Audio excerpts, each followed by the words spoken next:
Hi guys! Welcome back to our channel. So today's video, gagawa tayo ng chicken caldereta. So una, kailangan natin syempre ng manok or chicken legs. Pagkatapos, kailangan natin dyan syempre hiwain.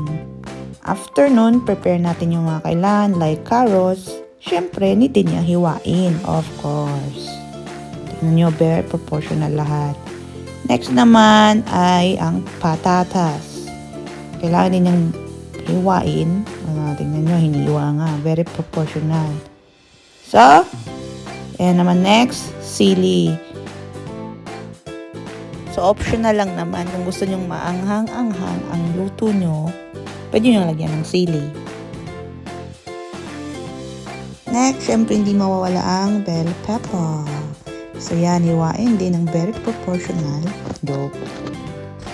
Siyempre, hindi mawawala ang bawang, luya, sibuyas. Yan.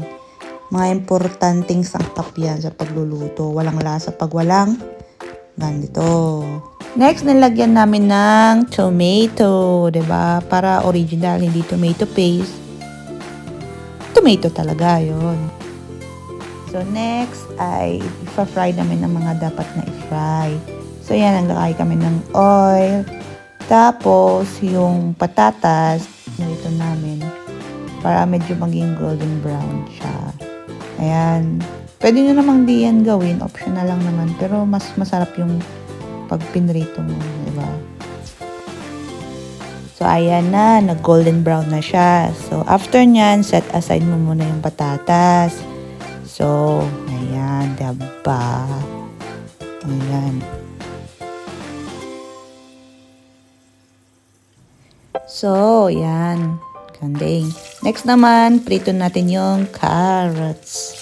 So, pwede nga hindi nyo to gawin. Optional lang. Kung gusto nyo maiba naman, prituin nyo, i-try nyo, diba? Masarap. So, kung masipag-sipag ka daw magluto, pwede mo yung gawin. O may time ka, di ba?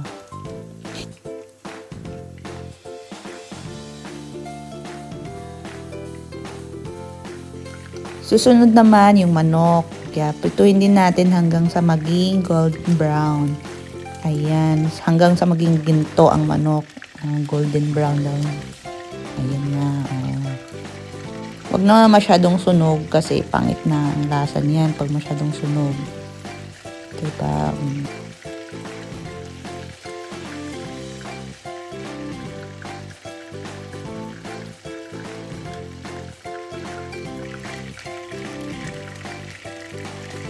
So, after nyan, set aside na natin yung mga pritong nating manok para mag-start na tayong mag-gisa. Diba?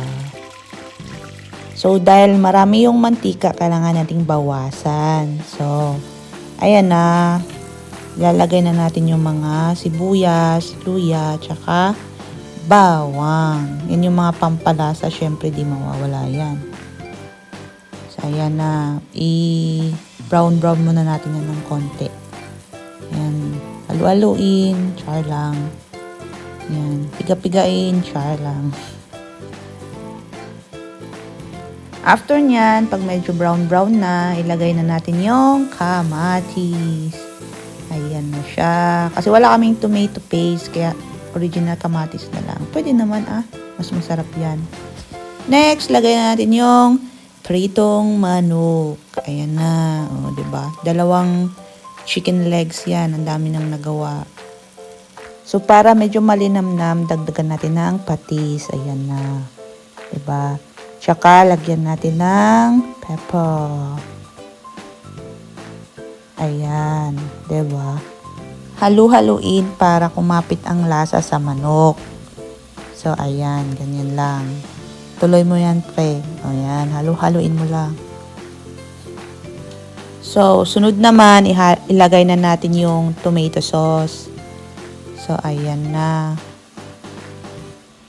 Tapos, dagdagan mo ng konting tubig. Tansya-tansyahin mo na. Ikaw naman ang magluluto. So, alam mo na yung lasa niyan. Yung panlasa mo, yung sundin mo, wag yung iba. Next, lagyan mo ng konting asin. Tapos, takpan mo. Ay, Hindi niya hinalo yun, pero ano. So actually guys, ang asawa ko ang nagluluto neto. Taga voice over lang ako. So kaya hindi ko maalam kung ano mga ginagawa niya. Lagyan ko lang daw ng konting cheka-cheka. So ayan na, pinakuluan na niya. Ayan. So, tingnan nyo, nilagyan niya ng caldereta ready mix. So, Bisaya man ko day. O, kaya, ang i namin naging i. O, Bisaya matigas. So, ayan na. Halu-haluin. Ayan na. Kailangan halu-haluin para ang lasa didikit sa manok. Wag lang didikit siya sa iba. Sa manok lang.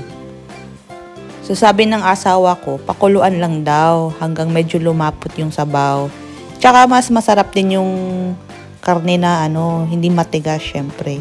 Tapos, ilagay na natin yung pinrito nating patatas kanina, tsaka yung carrots. Ayan na, di ba? Malapit na patapos na. Ayan na, di ba? Hinalo-halo niya konti. Ayan. Tapos, hayaan muna natin siya ng ilang minuto. Ayan na, after nun, yun, charan! Yung bell pepper naman, yung sili, para medyo may anghang. Takpan natin ulit ng ilang minutes. And there you go. Ay, nag-hatching pa siya. May nag-hatching pa dito while nagbo-voice over ako. So, yun talaga ang original cook nun. Yung nag-hatching. So, ayan na. Diba? Charap-charap. Diba? Yung pagod ka sa trabaho, tapos pag uwi mo may ganyan, ay, charap-charap talaga. Thank you, Habibi. Ayan. So guys, thank you for watching. Hanggang sa susunod na vlog. Paalam!